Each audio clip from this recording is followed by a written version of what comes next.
You're back here with Andrew from Las Vegas, and I tell you what, I'm excited this week. Lost 2.8 pounds, and that makes me over 60 pounds lost. Woohoo! And it is my 3-month surgery anniversary. And I tell you, I'm going to give you a few more numbers. So I'm 58% to my target weight of 180 pounds. My average loss per week is 3.3 pounds. And my BMI is down 9 points to 32. Woohoo! And so let me just tell you, I am just having a blast looking at those numbers and just telling you that it's been a great week. I'm not sure if you noticed last week, but I just wasn't feeling that great mentally. I had a tough last Sunday, and I just hit a wall where I had just had too many things, asking me to make a change. And what had been going on is me and my wife, we've been taking this 13-week financial class, and we've been through like week 6. And every week they're like, do this, it's about your personal finances, do this, do that.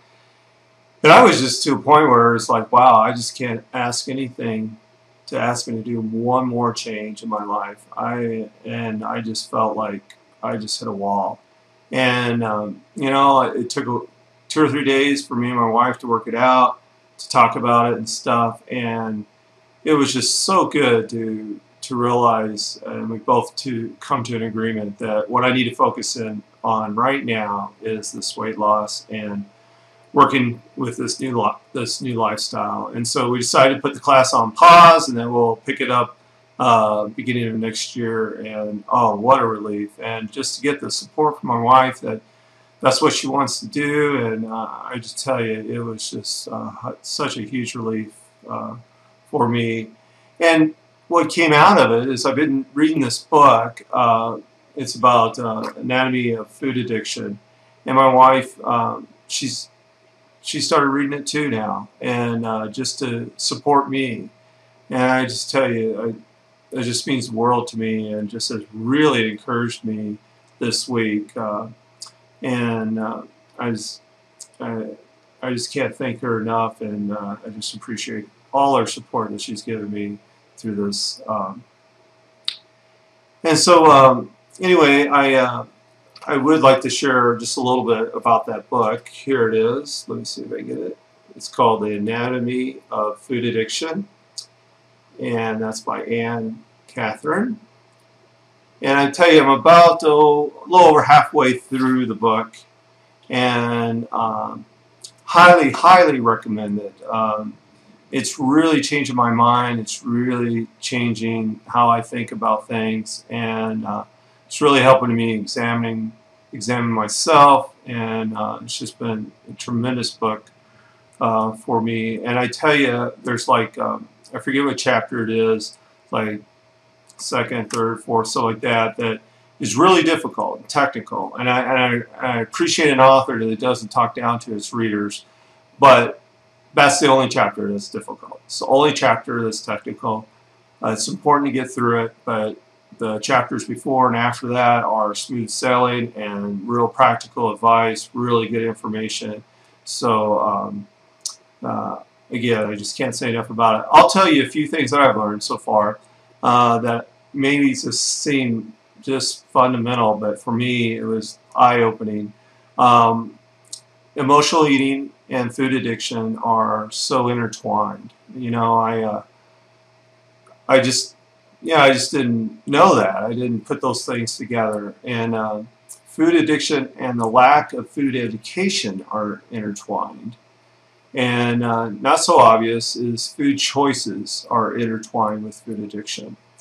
And our choices can cause cravings that then snowball to this deep addiction. So I tell you, there's just so much in this book that it's just really empowering and really changing my mind. I tell you, it's just really changing it.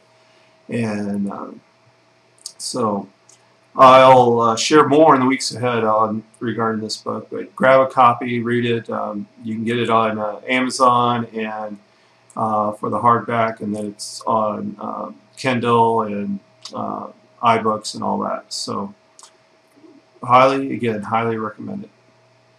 Okay, so moving on. I have an appointment with my doctor this Monday, and I think I am going to go ahead and get a fill this coming Monday. I've noticed that I'm not staying full as long, and I noticed my calories are creeping up on me. I notice in the evening more so than any other time that I'm not staying full as long at night. So I've done a few things to make some changes, and hopefully that'll help this week. And if I change my mind, or me and my doctor working together change my mind on the fill on Monday, then so be it. But if not, I'll get one. Well, I wanted also to I wanted to tell you about how I said that once I get down to 220, I thought it was going to be around April 1st that I was going to go into this place I do some temporary work for in the past, where everyone knows my name, and just some really good friends there. Well, I was getting close to that weight, and it's early, and I wanted to go see them. I tell you, it was amazing. I could not believe the reactions I got. Everyone was just so encouraging and just like saying, wow, don't even, one person's like, I know your name, but I can't place it, and another person said, wow, you've really lost a lot of weight, but I didn't think you really needed to. So I was like, wow, and just, one person after another talked. A couple of you asked how I did it, talked about the exercising and eating less. I didn't talk about the surgery. I feel like that's a personal thing for me, and I just felt like it just was great.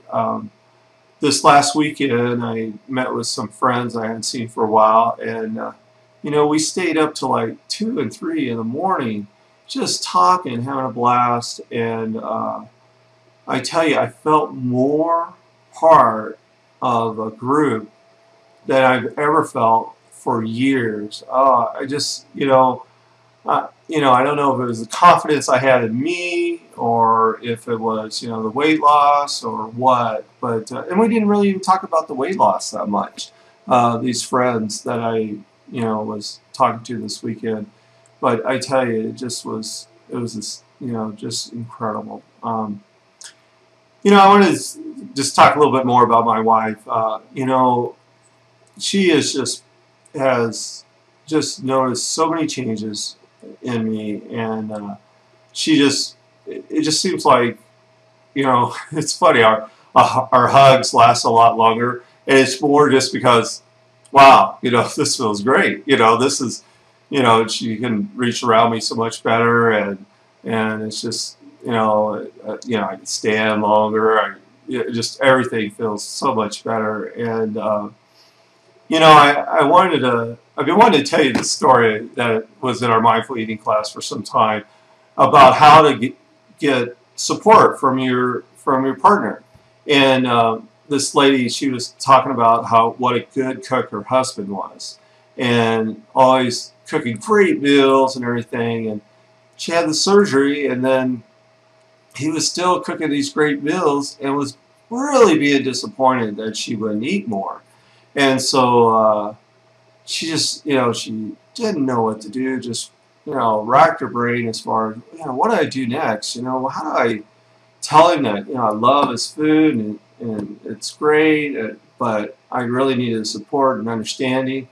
And, us men were really visual. So she went and bought like a size 6, I don't know women's sizes very well, but anyway, size 6, and then she, of underwear, and then she had, her granny panties that were really large, and she said, hey, I just want to talk to you a bit. I could really use your help in this weight loss, and, I'm just not going to be able to, eat the food that you're cooking, but really I'm going to leave it up to you. And you can either see me in these big underwear, or you can see me in these underwear, size 6. And he goes, oh, I want to see you in the size 6. So it just totally changed his approach in cooking, and he started cooking less and cooking smarter and learning what she needed as far as the amounts and everything. And it just, the light went on for him, and she said the support was just tremendous after that. So if that gives you some ideas, I hope it helps. But I really think incorporating your partner into your support group can help. But don't assume us men understand what you're going through. You really got to spell it out for us. You really do. And visual aids always help. So you know, I want to give you an update on my goals real quick. I was I'm shooting for 220 by my doctor's visit Monday. Well, that's going to be a 4.4 pound loss this week, but you know, I think I can do it. I'm going to put on all the stops. It's warmer this week. It's getting into the highs of the 70s here this week, and you know, I think I'm going to be able to get that bike out this week, and I think I'm going to do it. I've already started this today. I swam 2 miles and ran 1.5 miles on the treadmill, so I'm off to a good start. So let's see. You know, I've also mentioned that I want to be at Wonderland by the meet and greet, which will be May 13th. And then breaking news here. I am going to really put myself out and say I would like to meet my goal weight of 180 pounds, knowing full well the closer you get to your goal weight, it becomes harder. But I believe my exercising will be increasing by then, especially my running, that I am going to shoot for my goal weight. Instead of December 9th, like I originally thought, I am going to do it June 9th, 6 months after surgery. I plan to be at my goal weight of 180 pounds. So encourage me on, and I think you're going to see me here on June 9th at 180 pounds. So I also want to give you one other goal, and that is my exercise goal of running my first 5K race, April 23rd, the Las Vegas run here in Las Vegas. So I can't wait to tell you more as we get closer to it and tell you the results afterwards. But I tell you, setting these goals have really helped me a lot to keep me motivated and going. So I highly recommend setting some goals. Well, I'm going to put some things down here, you know, down here in the comments section. Some links, some great links. Everybody look down here and click on them. I'm going to put my food that I've eaten for the last 3 months. I am going to put some links to some good support groups that you can call in and get support in a conference call. Just was off this conference call, and boy, I tell you, it was really great. And it's another way to get additional support, especially if you don't have a support group there locally. And I'll put some additional links to things that I've come across this week. So look down here and you will see them. And until next week, remember that changing a habit is great, but changing your mind is long-lasting. Change your mind and you're going to change your life. Until next week, have an awesome week.